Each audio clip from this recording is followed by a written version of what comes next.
Welcome back to another episode of the It Starts With You podcast. I am really excited for our conversation today, and it's my pleasure to have Erin Guenterberg on. Erin, thank you so much for joining me today. Thank you for having me. I'm so excited to be here. Oh my goodness, there's so many things that I'm really excited to talk to you about. And also, for those of you who are just listening to the audio, I'm just going to highlight for you these beautiful earrings that Erin has on. I love them. They're like these beautiful blue. They're so fun. I love them. They were a gift from a dear friend that I actually met through Lake Country Family Fun. Oh my goodness. Well, that's an even better story then. So cool. Okay, so let's dive in. So, Erin, I want to share a little bit more about Erin first, and then we're going to dive into, let's say, one of the things we're really going to talk about today is community and the importance of creating community and surrounding yourself with community. So, Erin is the owner and manager of Lake Country Family Fun. She's the mother first to two adventurous daughters who are actively involved in Lake Country Family Fun, which is great. You can bring it all together. Erin and her late husband are both originally from southeastern Wisconsin and could not imagine a better place to raise their family. This is what Lake Country Family Fun is all about: loving where you live, being connected to your community through events and businesses, and neighborhood relationships. Erin thrives at creating community both on and offline, supporting local businesses, giving back, and promoting and hosting amazing local events such as Heartland Kids Day, Love Your Belly, and Swim with a Mermaid. These sound so fun. She takes an active role in the Lake Country area where she has grown strong friendships and ties to the community through her volunteer work as a past board member of the Oconomowoc Newcomers and Neighbors and current position on the board of the Friends of Imagination Station and Gals on the Go project. Through Erin's leadership, Lake Country Family Fun is also a proud member of the Delafield Chamber of Commerce, where she was nominated and awarded the Spirit of Delafield Award in April 2024. Congratulations, that's amazing. Erin now spends most of her free time enjoying lake activities, especially paddleboarding, cozying up with a good book, and practicing yoga at her favorite local hot yoga studio. So even in your bio, Erin, you can just see that you are so integrated and really ingrained in your community. And so I really just want to start there with what even got you so passionate about this idea of community and got you into wanting to really buy Lake Country Family Fun and have this as your business. I think a lot of things happen and during transition times in life. So I had gone to college. I have a social work degree, and then I worked in the social work field. And when I had my first baby, we decided that I was going to be a stay-at-home mom. And so this was like an entirely new world for me. Mm, Um, my co-working or my community that was my workplace and my coworkers were no longer the community that I needed in this space in life. And so mm, I was a stay-at-home mom, and it was like 6 months later, and I was like, I need some mom friends that are in it with mm, me. mm-hmm. And through that, getting out into the community and trying to find out what is available, I stumbled upon Lake Country Family Fun, and I ended up meeting the owner, creator. It was a woman named Melissa Peterson. And so we got to know each other, and I eventually started working for her as my littlest got a little bit older. And as I was working for her, I asked for the next assignment, and she actually said she was moving out of the area and asked if I wanted to buy it. Oh, So wow. I said, let me let me think about this. Yeah. And I did have to talk it over with my husband. My husband was a business owner himself. Mm, And when you are like passionate about something, because I had started going to all these community events and meeting, like, it is wild to me how you can live in a community and like not know there's a whole other like part of a community within it because it's not your community. You know what I mean? mm-hmm. Mm-hmm. Like locally to Oconomowoc, I like wasn't aware of like so many things that were available to families because I was a single, like a childless woman at the time, not single, married Mm-hmm. childless woman Yep. at the time. And then I became passionate about the community, and um, we decided ultimately to buy Lake Country Family Fun. And I'm so glad that we did, or I did. And it just went from there. Mm. Yeah, what I want to highlight that you said, because this idea of transitions And I even jotted it down as you said it, because when we're in this place of transitions, and we all experience a lot of transitions, I know you've experienced a lot of transitions. When you're in those transitions, you find sometimes I don't know if take for granted is the right thing, but it's just like part of our everyday. Like you had that sense of community in your workplace, and then when you make this transition into being home, and now it's like, wait, now I need a new community. I need people to surround me with.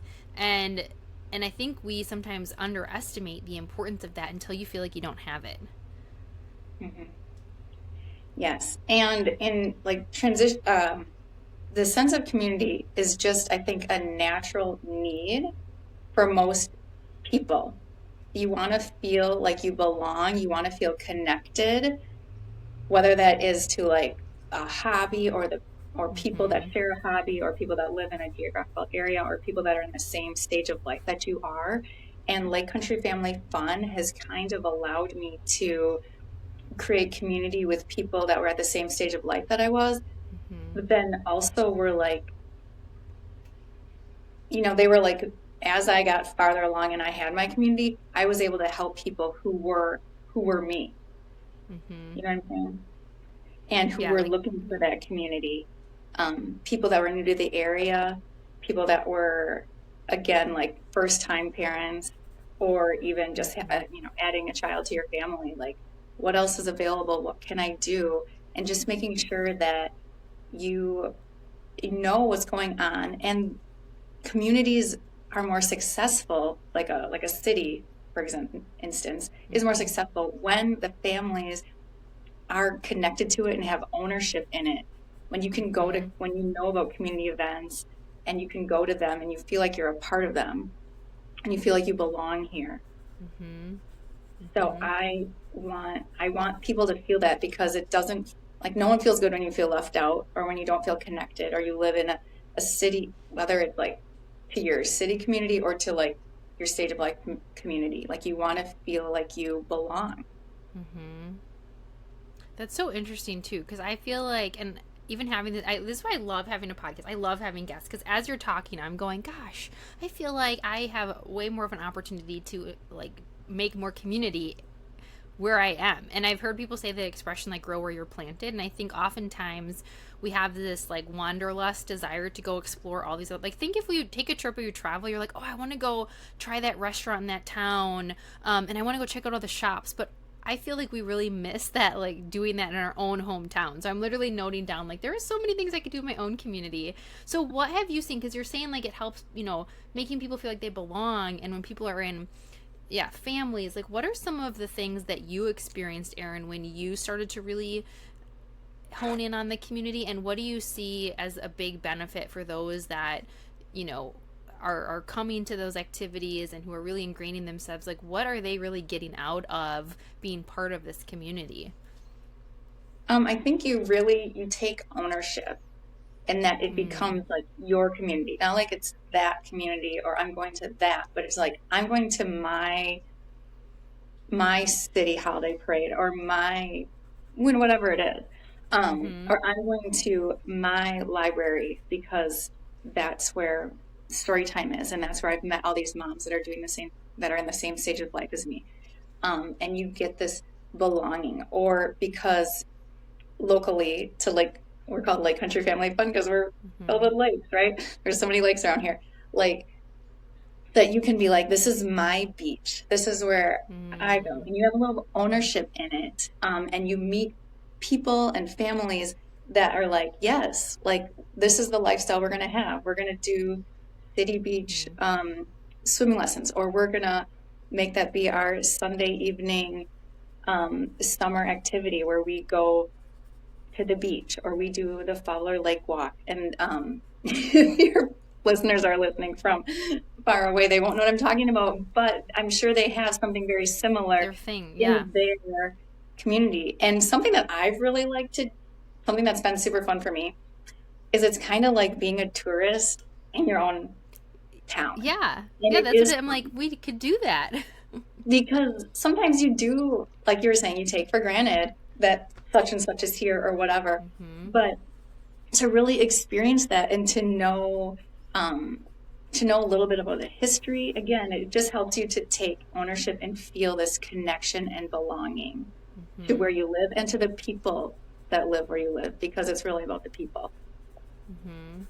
Yeah, and I was jotting this down as you were talking because when you hear this idea of like belonging, connection, I've talked to multiple people about this in a different regard, people who do speaking and things on that topic. But there was, and I'm trying to remember, I think it was a 2023 study, but I'm going to have to go back and double check, and we can link that in the show notes. But around the loneliness epidemic, and that the Surgeon General had actually declared essentially that there was this loneliness epidemic, and there's a lot of contributing factors to that, right?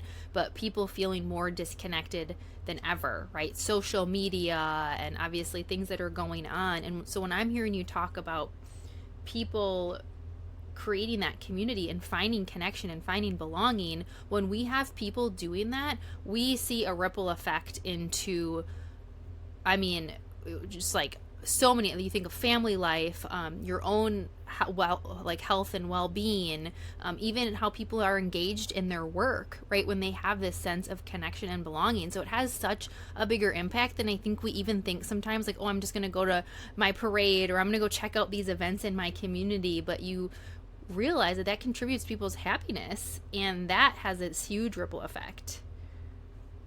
100%.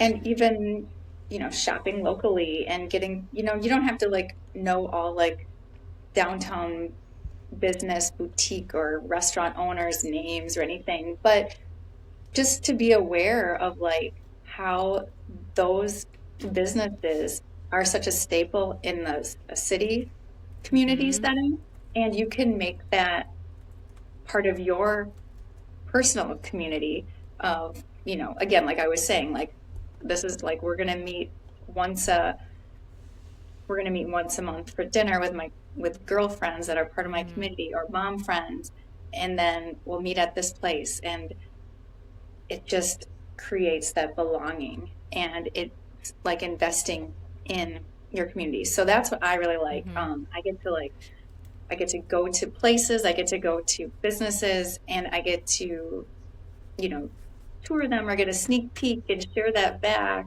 with my readers of my community, Mm-hmm. so they can experience it for themselves too.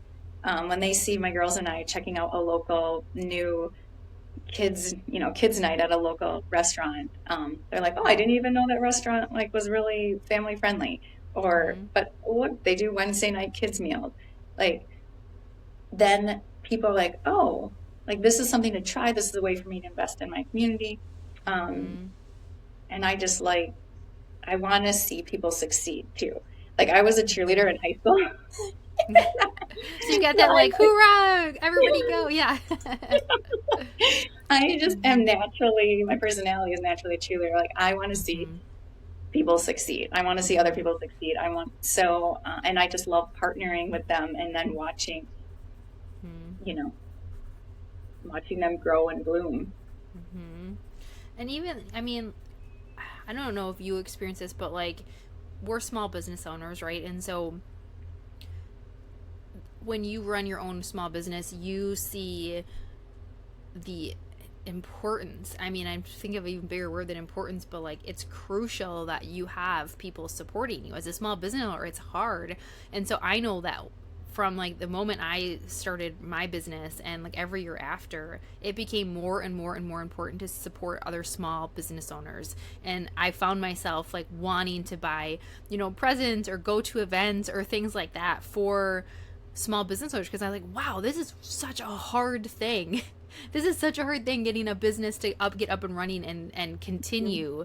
And so when you were talking about that, like, yeah, going to restaurants, going, like, to me, I really started to even look at that and go, how can I support these small business owners? How can I support my community? Because people get really upset when their restaurant that they really liked closes, or a store that they liked, their local store, closes, but they also were never going to them. And so I just love too that you're highlighting like this is the importance that we have these things, because they have character and it's a part of our community.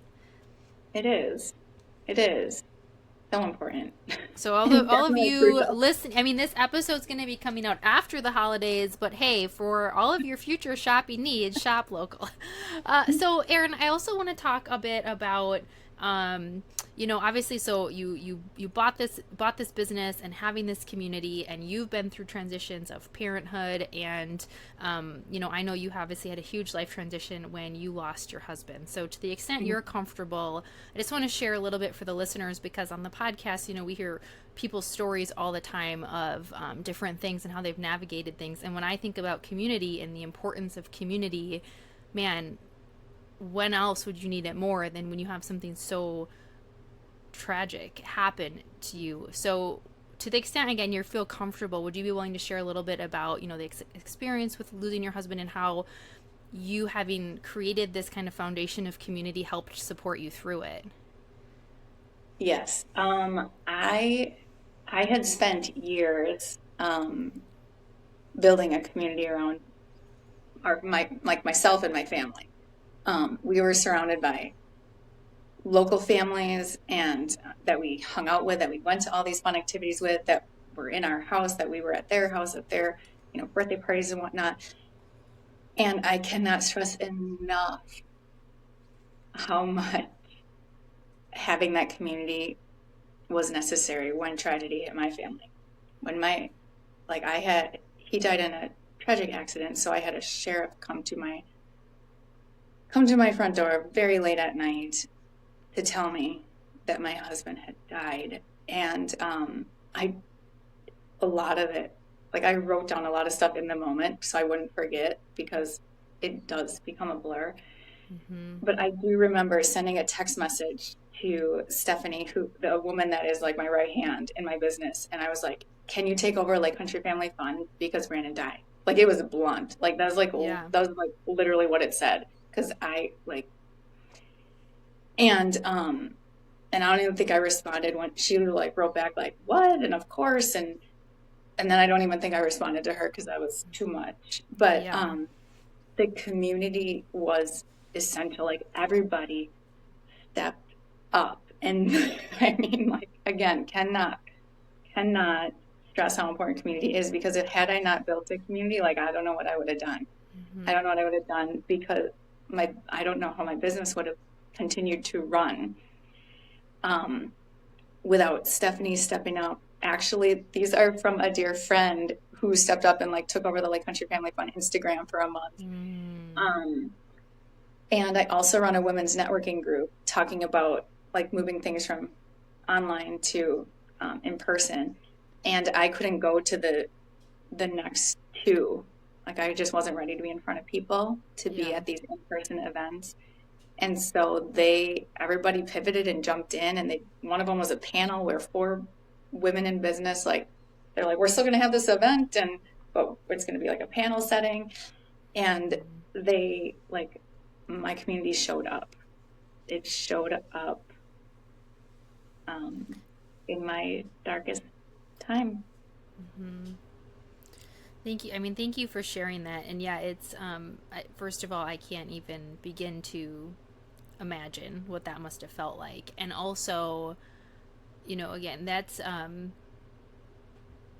it's just it's just crazy that, when we surround ourselves with people that, when we nurture those relationships, and then to think that, you now have this perspective, that to be able to show up for other people in those times, and because you know what it did for you, right? It creates this, and in a situation that we wish never happened to us, it creates this place for you to now be able to show up for other people, and creates this cycle of just community. And I had done an earlier episode as well on, nowhere near what you've gone through, but with my journey with my surgeries with melanoma. And I said one of the things that's coming out of this is people show up for you.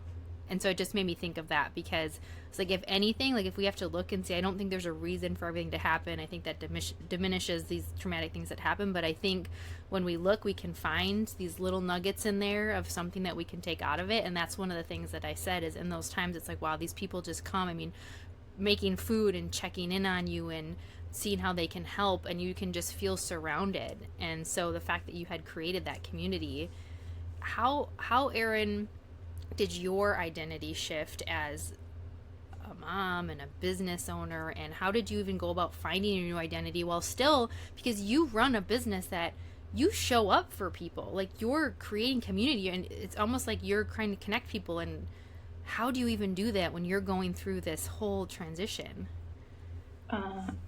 It was very difficult. Not gonna lie, if I'm gonna be honest, like it was very difficult right away because my husband was such a strong supporter of my business. Like he would come to events with me. We would float ideas back and forth when we're talking at night, like um just sending me in like things that he would like send me news articles like, oh, I bet this would your like Country Family Fun readers would like to know about this, and making sure I'm aware of whatever he had sent me. So that, and it like the word family is in the name of my business, like Country Family Mm-hmm. Fun. And it's a lot of my face, and it was a lot of people knew what we all looked like because I would share Mm-hmm. a picture of the four of us. And so then to like my family changed or literally in an instant. And so it was very hard. However, like you have to move forward. You have to go forward because what I've also learned is like the world doesn't stop. Yeah. So even though I had an amazing community support, absolutely amazing community support that stepped up to help me run my business. But I still had to eventually go back to business. Mm-hmm. It was financially necessary. It was mentally necessary for me to focus on something that wasn't grief. And, you had asked about my identity and Mm-hmm. we hold kind of multiple facets to our identity. And my identity was number one, a wife. So that was really hard to just like Mm-hmm. have that identity taken from me, like against my will, like, and so quickly, there was no foreseeing, Mm-hmm. it just happened. And so it has been over the course of the past almost 4 years, just this change in really finding out who is Erin as a business owner without her business owner husband and a mother, but no longer a wife. So I'm still evolving in my Mm-hmm. identity um, in regards to that. Yeah. But I just want to say thank you, because hearing like just the way that you said that is so authentic and vulnerable and transparent to say, like, and again, for those of you listening, like, you may have been through something like Erin has been through. You might not have been through something that that is that's big of a tragedy, but we all have those things that you can relate where you go, wow, who am I now? Right? And like I've talked about, for people when they switch roles within an organization, when you get let go, when you become a parent, when you lose a loved one, like all of these are times where you go, well, now my identity is changing, and like, who am I now? And I think to be able to have this real conversation to say, like, you don't have to have it all figured. There's absolutely no timeline to any of it, and that every single time something else happens, that is going to evolve. And so to just be able to say that, and again, though, like, I would say at the core of that is like, when you feel like you're so lost in who you are, when you have people surrounding you, or when you have some anchors of community, um, they can help anchor you into it when you're like, I don't even know who I am. They can help remind you.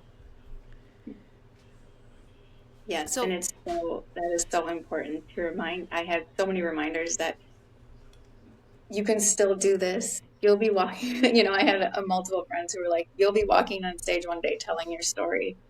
Um, because you are a business owner, you are a strong woman and mother figure mm-hmm, in general. Like you will show your girls that when tragedy hits, we can still rise above. We can still have an amazing life while also honoring what we've lost at the same time. mm-hmm. Yeah, it's really what I'm hearing you say is like that, and right? And I Mhm. don't want to put words in your mouth, but I would only imagine that it's like, how do I embrace this and of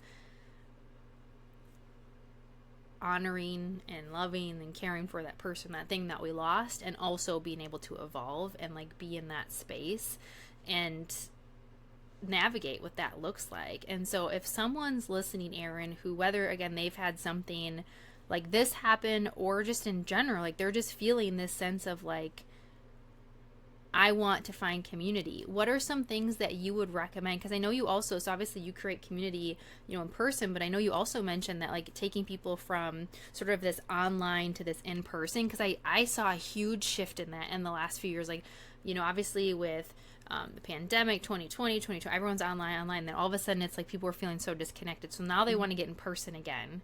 And I'm seeing more and more of that. So what are some things that those who are listening, who are like, I want a sense of community for whatever their reason is, what could they be doing? They need to be sure and confident of the community that they are looking for and the kind of Mm, support that they're looking for. And even if that is, even if that looks like how they can serve others, mm-hmm, maybe finding ways to volunteer in your community and get involved that way. And then you find an entirely different community of all these people that want to give back together and how can we improve our community, or finding a community that is specific to you. Because mm, since I became a widow, I am now part of a widow community, which I never thought I would be when, you know, your husband dies when you're 36 years old. You know, I always thought a widow was a grandma. mm, And it's not. Widows, I know, like 20-year-old widows. mm-hmm, Um, and in terms of my work, uh, I would agree. Like, it is one thing to feel amazing community online, but that was why we started Lake Country Currents, because Lake Country Currents is a networking group that I run that meets in person once a month. And we were engaging with all of these women like through our Instagram account. And I sat and talked with a woman she's no longer on my team anymore because she moved out of the area, but it was her and my conversation that started this. Like, we got to take this offline and we gotta like be in one room because there's mm, just something about mm-hmm, face-to-face communication and being with somebody in the same room, feeling the energy. And so Lake Country Currents was born then, and that was in 2019. So mm, it's lived through the pandemic. yeah. And, um, and it's lived through my tragedy, and it's involving. And we have a big one. You know, we run them every month, so they're usually the first Saturday of the month. Um, I have one this week that I'm really looking forward to, Mm, and it is just something to find to find your community, and mm-hmm, you have to also be willing to find it, mm, because even in person, and even if you go to a networking event, and even if you're in a room with 30 other people, you can still feel lonely, mm-hmm, and you can still feel disconnected, and you can still feel like, I don't know if these are my people. So I would mm, say, if you are currently feeling lonely or disconnected, and you're going out to find a way to be connected, you have to be honest with yourself about being open-minded. mm, And maybe the people you meet initially, or you get to the first person you chat with in the room isn't your going to be mm-hmm, your connection, but be open to the process and open to connecting with someone or with a group that you can feel that connection. mm-hmm. I love that you just said that because, I mean, if I'm being honest, like I can think of instances too where it's like, oh, I want to find more community, I want to find connected to people, but then yeah, you've got to be willing to find it. I love that you said that. Like you got to be willing to put the work in. You got to actually go to the events, not just sign up for them and not go. You have to go, and then you have to put yourself, I think, in an uncomfortable situation Mm-hmm. to talk to people and to then again nurture those things. So I really love that you said that because I think some people can say they want it, but are they really willing to do it? And then are they open to the uncomfortableness that might come, especially if you're more of an introvert or if you all of a sudden you go and you're like, wow, I don't jive with that person. Like there's tons of other people to do. So I love that. And then I jotted down a couple other tips that you shared. So for those of you listening, if you're looking for that community, I really, Erin, I want to highlight too what you said of like you have to get clear on what you're looking for. So that would be something that might be a first step for those of you listening. If you're like, oh, how do I even find community?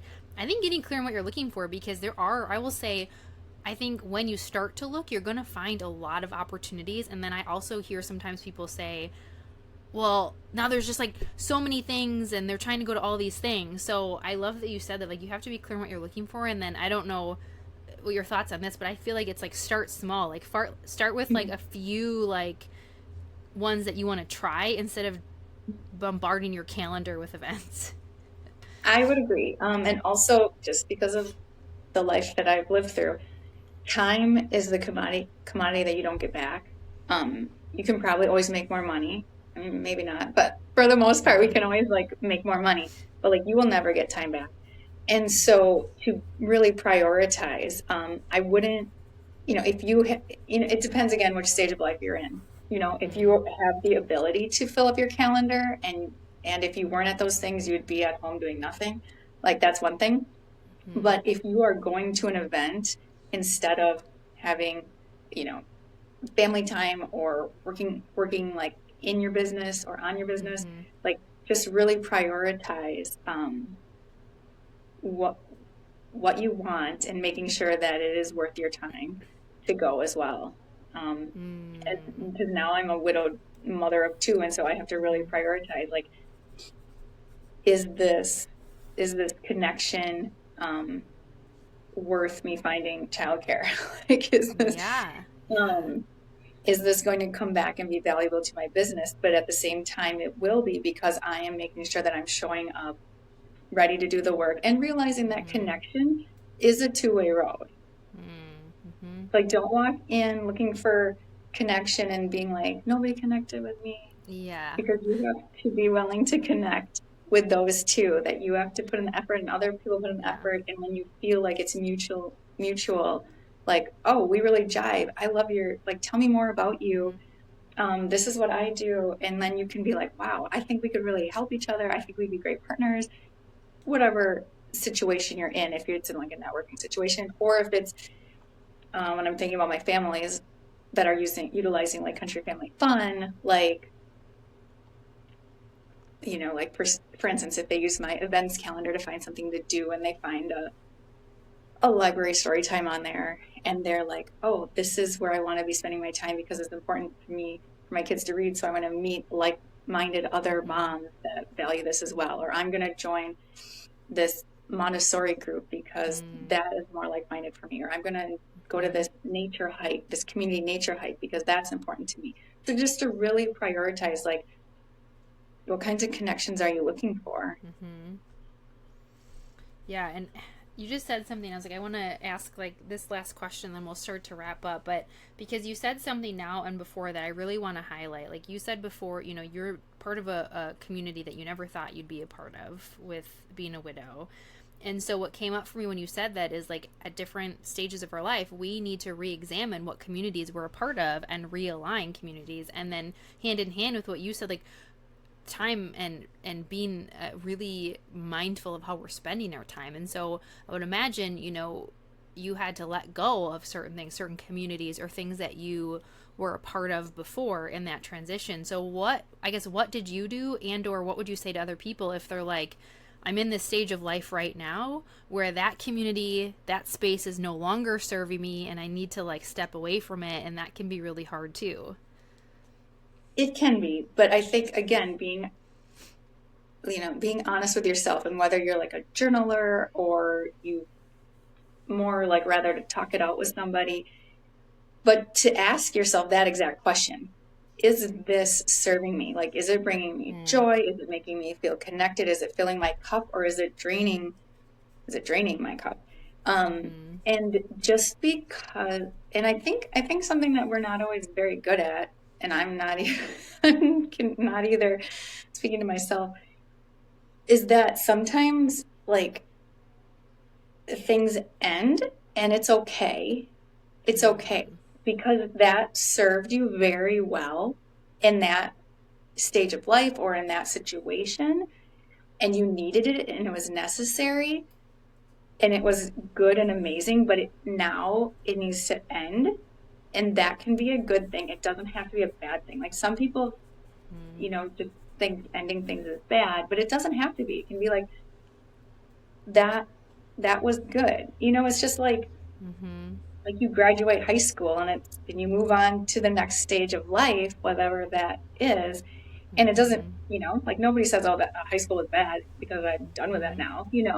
So whatever community you were in, and if it served you because it was a physical location, or if it served you because it was a shared interest level, or whatever it was, it's okay to end it on a good note and to just acknowledge it's not serving you right now, but it served you very well when you needed it. Oof. So good. I'm just like sitting and like marinated on that, because the way that you just said that, Erin, was so beautiful, to just be like those, it's okay, because I think people have guilt or pressure. I need to stay a part of this or things like that. And it's okay to kind of set it down and like thank it, almost, of like, that you served me, like this space and this community of people served me when I needed it, and now I need this thing over there, and giving yourself permission that that's okay. And so thank you for sharing that with everybody, because again, time is people's, the thing that we can't get, and people always want more of. And so being really intentional with that. Thank you so much. This was such a great conversation. I have two more questions before we wrap up, real kind of rapid fire ones. The first one is, I love to ask all of my podcast guests, the name of my podcast is It Starts With You. So in a few words, Erin, what does It Starts With You mean to you? I wasn't prepared for that. I do it. I put you on the spot to see what comes up. It starts with you means to me that it does. I think to be self-aware of how you present yourself, how you feel within yourself, and how you present yourself to others. Like if you are trying to present yourself to a community, how you present yourself to the community you're already in. And it starts with you. I think, like, truly being self-aware and knowing yourself, so that you can be true to yourself and not swayed by maybe an outside community that may or may not fit you. Ooh, I love that in the context of this. And I think everybody answers it so different. But when you know more about yourself and you trust yourself, all these things that you shared with us become easier, because you can know what communities are aligned for you and what's not. And you can trust that, that you can figure out this new identity. Like, I feel like that just all goes hand in hand. So where can people find you? Where can people find you? Where can they find out about the events? So let us know, what you've got that you want to share with our listeners. You can find anything you want to find out at lakecountryfamilyfun.com. We are also very active on Facebook and Instagram, and our handles are Lake Country Family Fun. So that is the best way to find me. If you want to send me a personal email, you can send that to Erin, Erin, at lakecountryfamilyfun.com.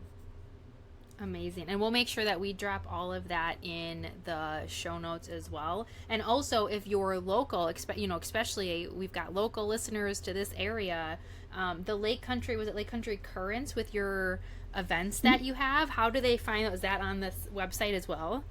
It is on the website as well, and it has its own Facebook page as well. So that's Lake Country Currents with an S, plural.